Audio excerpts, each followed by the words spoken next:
अच्छा, मैं ऋषिंद्र शुक्ला आपके सामने एक सब्जेक्ट को लेके आया हूँ। सब्जेक्ट गंभीर तो नहीं है लेकिन चिंतनशील अवश्य है।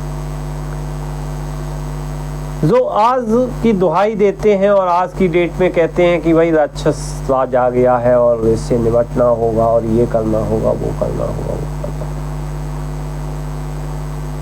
तो अगर आप अपने धर्म ग्रंथों को उठाकर एक बार देख तो लें, झांक तो लें उनके अंदर, उसमें क्या राक्षसों का वध नहीं किया गया था? और ऐसे ऐसे राक्षस जो ऐसे वरदानों से प्रोटेक्टेड हुआ करते थे कि आपका दिमाग ही घूम जाए। एक को वरदान था वो दिन में ना मरे, रात में ना मरे, ना आदमी से मरे, ना जानवर से मरे, ना घर में मरे, ना बाहर मरे, ना आकाश में मरे, ना धरती पर मरे। तो मरे कहाँ? तो दूसरे को वरदान था भगवान भोलेनाथ और विष्णु के संयोग से उत्पन्न पुत्र ही मारे। तो किसी को वरदान था कि शरीर के खून की जितने बूंदें जमीन पर गिरेंगी उतने ही उसके प्रतिरूप पैदा हो जाएंगे। तो कोई अपने नाभि में अमृत कलश छुपाए बैठा था। लेकिन हर राक्षस का वध हुआ, इतिहास गवाह है, धर्म ग्रंथ भी गवाह है। हालांकि सभी राक्षसों का वध अलग अलग देवताओं ने अलग अलग कालखंड में विभिन्न जगहों पर किया, लेकिन सभी वध में एक बात कॉमन रही। अब विषय गंभीर होता जाएगा धीरे धीरे और आपको चिंतन करना चालू कर देना चाहिए। यहां से किसी भी राक्षस का वध, उसका बलिदान विशेष निरस्त कर अथवा उसके बलिदान को कैंसिल करके नहीं किया गया।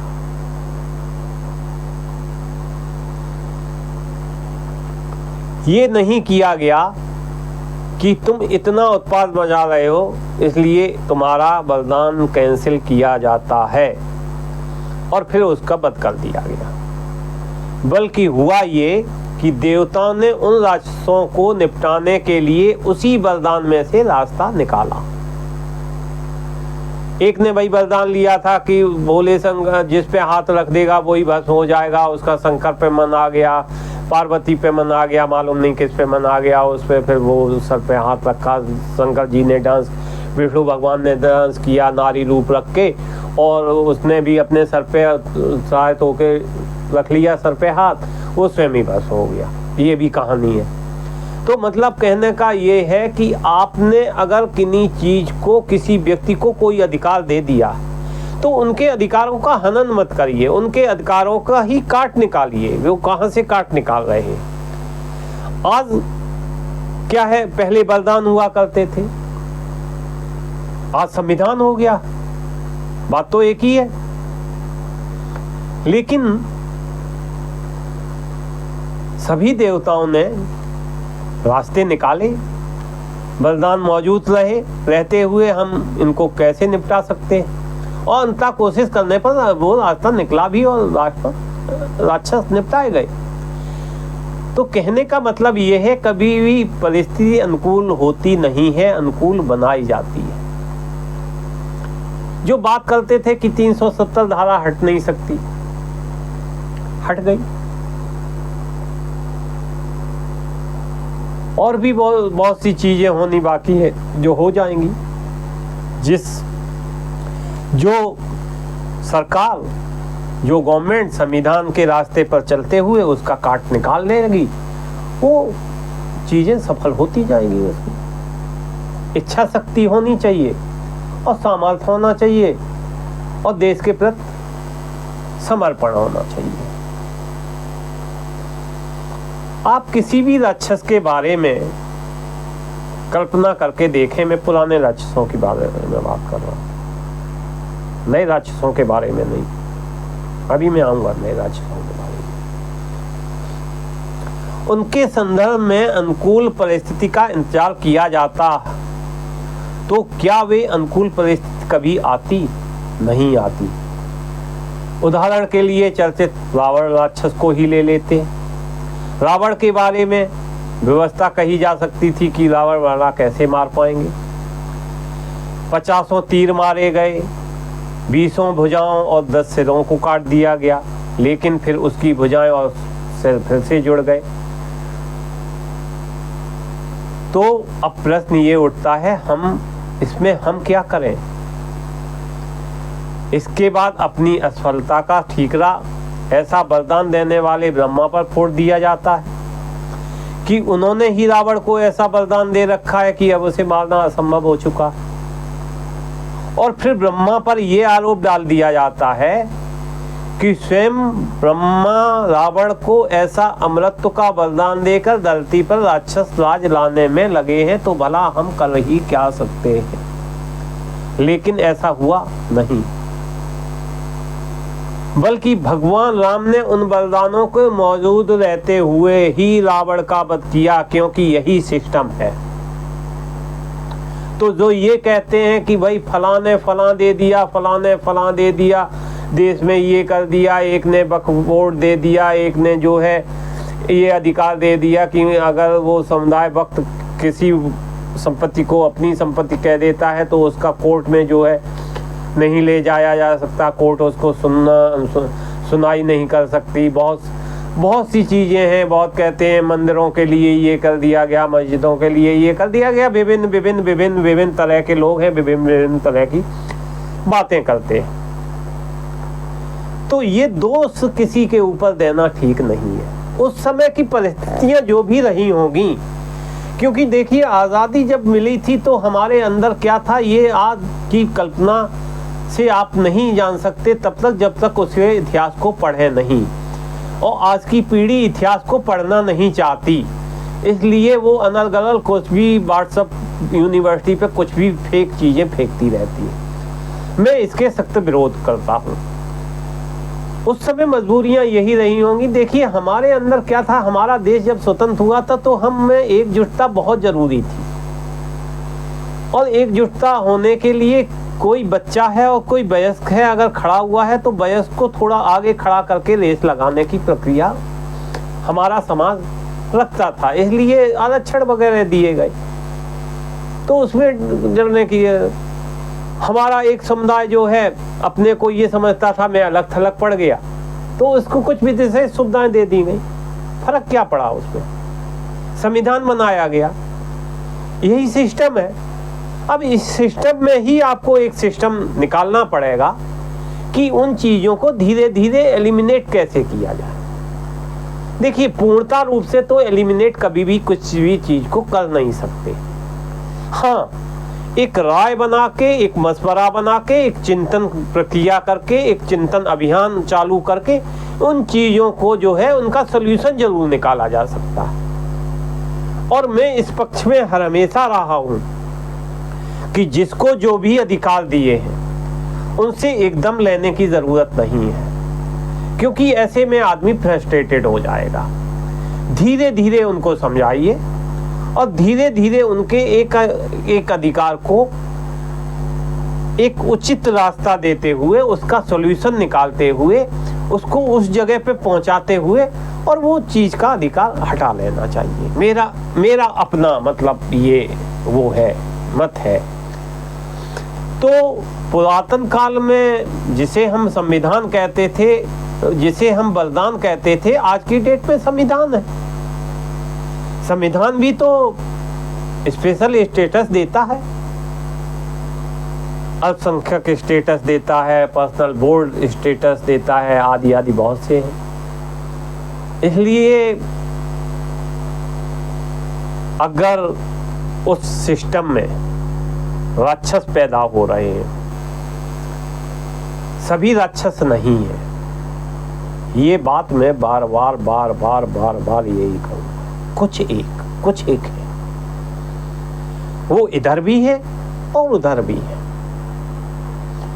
तो अगर आज भी हमें राक्षसों के इन वरदानों, स्पेशल स्टेटस के मौजूद रहते ही निपटना होगा, जिनके लिए इन्हीं स्टेटस में से लूप होल्स निकालने पड़ेंगे, रास्ता निकालना पड़ेगा। और आपको क्या लगता है कि इन वरदानों को, या जो मैं स्पेशल स्टेटस को वरदान ही बोलूंगा, हटाया जाएगा। संविधान को आप परिवर्तित कर सकते हो। मेरी समझ में तो खुदा भी अब शायद पृथ्वी पर उतर आए तो संविधान को इस पॉपुलेशन के रहते हुए, इस पीढ़ी के रहते हुए, इस मानव को रहते हुए आप उसका कोई भी स्टेटस छीन नहीं सकते। आपको उसके लिए विनाश करना पड़ेगा, और विनाश करना पड़ेगा वो बहुत भारी पड़ेगा आपको। पृथ्वी का विनाश करना, मानवता का विनाश करना बहुत भारी पड़ेगा। तो आपको इन्हीं स्पेशल स्टेटस से रास्ता निकालना पड़ेगा, परिस्थिति को अनुकूल बनाना पड़ेगा, और उसके बाद उन सारे राक्षसों को धीरे धीरे धीरे धीरे खत्म करना होगा। और मैं ये भी एक चीज कहता हूं कि जो आज हजारों लाखों साल के इतिहास में कभी भी नहीं हुआ है, अब उसके हो जाने में संदेह लगता है। हुआ तो नहीं, आजादी के 70 साल बीत गए हैं, अल्पसंख्यक की स्थिति वही है जो पहले थी, उससे भी ज्यादा बुरी हुई है। वो भी मैं बताना चाहूँगा। जो लोग कहते हैं कांग्रेस ने ये किया या बीजेपी ने ये किया, ये किया, अल्पसंख्यक समुदाय कहता है, बहुत बड़ा कहता है, या अंग्रेज़ों ने ऐसा किया, मैं वो स्थिति बताऊँगा जब उनका शासनकाल हुआ करता था, मुगलों का शासनकाल हुआ करता था। उस समय आपका स्टेटस क्या था और इस समय स्टेटस क्या है आपका। खैर वो अलग मुद्दा है, उस पर कभी फिर बात करेंगे। पर हर युग में एक चीज अवश्य हुई है, और वो हुआ है राक्षसों का विनाश एवं सनातन धर्म की पुनर्स्थापना। इसलिए हमारा कहने का मतलब यही है, आज की पीढ़ी से भ्रमित ना हो कि ऐसा नहीं हो पाएगा, ऐसा होगा। आप देख पाओ या नहीं देख पाओ, लेकिन आपकी आगे आने वाली पीढ़ी इस चीज को जरूर देखेगी और इस चीज की साक्षी रहेगी। लेकिन बात घूम फिर के कहां खड़ी हो जाती है?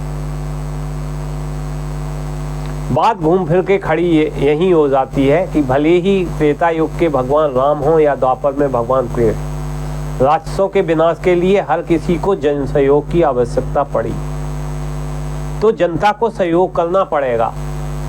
और जहां तक धर्म ग्रंथों के सार की बात कही है, तो वो भी यही कहते हैं कि हर युग में राक्षसों के विनाश में सिर्फ जन सहयोग की आवश्यकता पड़ती है।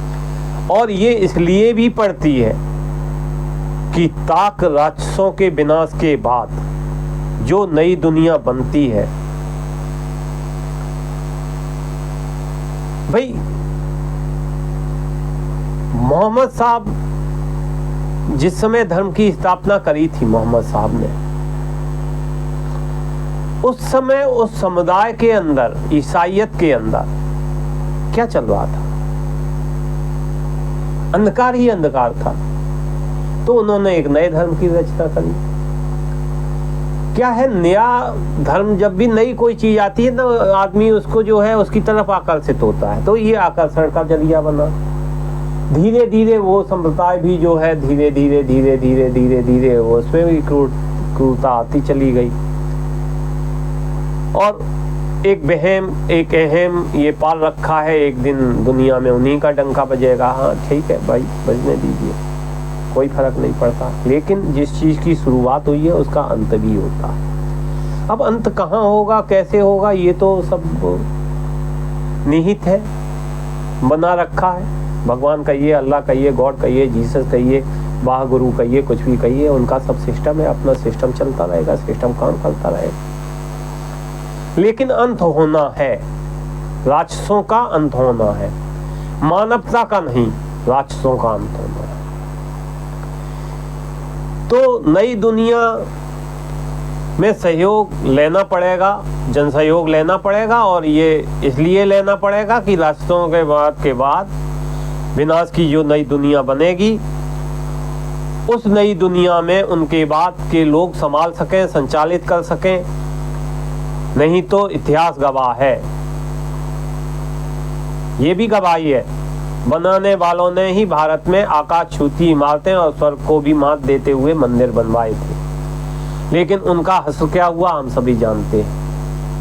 इसलिए राक्षसों का विनाश जरूरी है, उतना ही जरूरी उसके बाद उस धरोहर को संभाल के रखने का भी है। और अभी शायद उसी की तैयारी हो रही है। अर्थात बहुत जिम्मेदाराना पूर्ण रूप से मैं ये बात कहने जा रहा हूं, इस पर गौर जरूर करिएगा। मैंने क्या कहा अभी? मैंने कहा उसके बाद उसी धरोहर को संभाल के रखने की जिम्मेदारी भी तो समाज की बनती है, और शायद यही तैयारी हो रही है। अर्थात समाज में सभी लोगों को गले लगाया जा रहा है और माता शबरी को उचित सम्मान दिया जा रहा है। वरना सोचने वाली बात है, जो रावण पंचवटी में लक्ष्मण के तीर से खींची हुई रेखा तक को पार नहीं कर पाया, भला उसे पंचवटी में ही एक तीर मारकर निपटा देना क्या मुश्किल था? नहीं।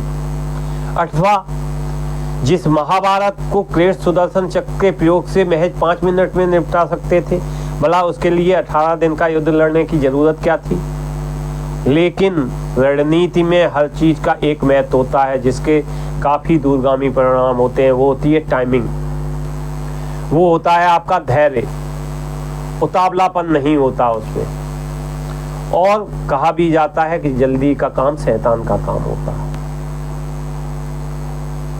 370 धारा हट गई, किसी ने विरोध नहीं किया, परिस्थितियां अनुकूल बनाई गई उसके लिए। उसके लिए सबसे पहले तो मुझे ये बताया गया कि भाई राष्ट्रभावना कैसे होती है, क्या होती है। हमले किए गए, आकाओं को नोटबंदी करी गई, ये सारी रणनीति करी गई। तो यही सारी रणनीति फिर से अपनाई जानी चाहिए, क्योंकि आज भी अच्छी तरह से मालूम है रावण, कंस, दुर्योधन, रक्तबीज, हिरण्यकश आदि का विनाश तो निश्चित है, तथा उनकी यही नियति है। लंका जल रही है, अयोध्या सज रही है और सदवी राष्ट्रपति बन रही है। इतिहास सीख लेकर कार्य जारी है। तो भ्रमित होने की जरूरत नहीं है, और सनातनियों को भ्रमित बिल्कुल होने की जरूरत नहीं है। हमारी जो ये ताना बाना है समाज का, इस ताने बाने को में सुधार आएगा और सभी चीज लोग इस चीज को समझेंगे। बस उसके लिए थोड़ी सी प्रतीक्षा करनी पड़ेगी, घबराने की जरूरत नहीं है। बहुत बहुत धन्यवाद, बहुत बहुत शुक्रिया।